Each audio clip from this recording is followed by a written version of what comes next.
You ask Tiger to solve. This deals with linear equations with one unknown.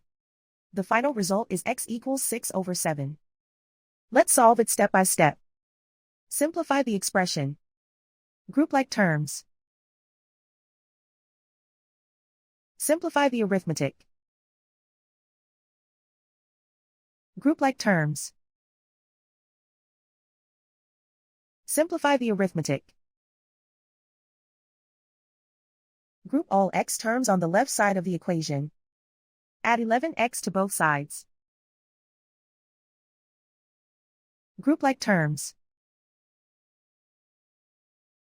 Simplify the arithmetic.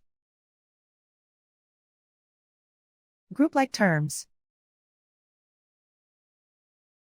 Simplify the arithmetic. Group all constants on the right side of the equation. Subtract 2 from both sides. Simplify the arithmetic.